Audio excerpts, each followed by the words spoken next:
हाल ही में एक घटना हुई है जो कि मुंबई की घटना है। वहां पर हाथ से मैला उठाने के लिए 3 लोगों को काम पर रखा गया था।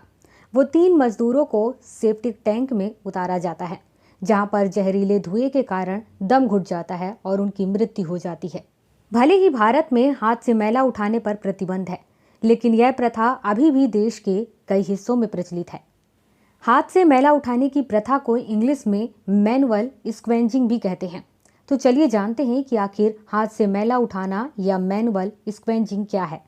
हाथ से मैला उठाने का मतलब है कि किसी सीवर या फिर सेफ्टी टैंक से किसी व्यक्ति द्वारा बिना किसी विशेष सुरक्षा उपकरण के, मतलब कि बिना किसी गैजेट के, अपने हाथों से ही मानव मल की सफाई करने या फिर अपशिष्ट को सिर पर ढोने की प्रथा से है।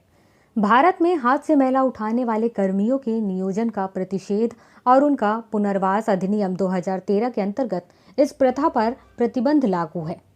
इस अधिनियम में हाथ से मैला उठाने की प्रथा को अमानवीय प्रथा कहा गया है। इसके साथ ही हाथ से मैला उठाने वालों द्वारा झेले गए ऐतिहासिक अन्याय और अपमान को ठीक करने की आवश्यकता के बारे में भी बात कही गई है। चलिए अब जानते हैं कि भारत में अभी भी हाथ से मैला उठाने की प्रथा जारी रहने के क्या कारण हैं। देखा जाए तो इसमें सबसे पहला कारण यह भी है कि अधिनियम अभी भी वास्तविक रूप से निचले स्तर तक लागू नहीं है। दूसरा, अकुशल श्रमिकों का शोषण। और तीसरा, जाति, वर्ग और आय के विभाजन के कारण। संविधान में अनुच्छेद 21 में सभी व्यक्तियों के लिए गरिमा के साथ जीवन के अधिकार की गारंटी प्रदान की गई है।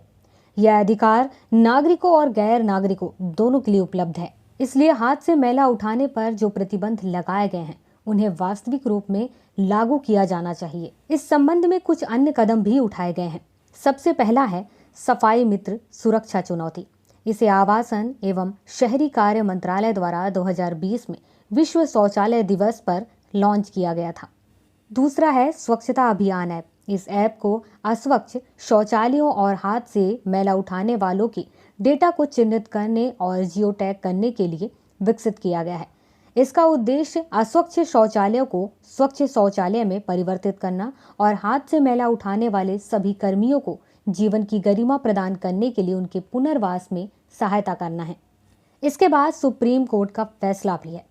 2014 में सुप्रीम कोर्ट द्वारा एक आदेश में सरकार के लिए 1993 से सीवेज के काम में मारे गए लोगों को पता लगाने और उसके साथ ही प्रत्येक परिवार को मुआवजा के रूप में 10 लाख रुपए प्रदान करना अनिवार्य किया गया था। इसके साथ ही अत्याचार निवारण अधिनियम 1989 भी काफी फायदेमंद रही है, क्योंकि हाथ से मैला उठाने वालों के रूप में जितने भी कर्मी काम करते थे उनमें से 90% अनुसूचित जाति के कर्मी होते थे।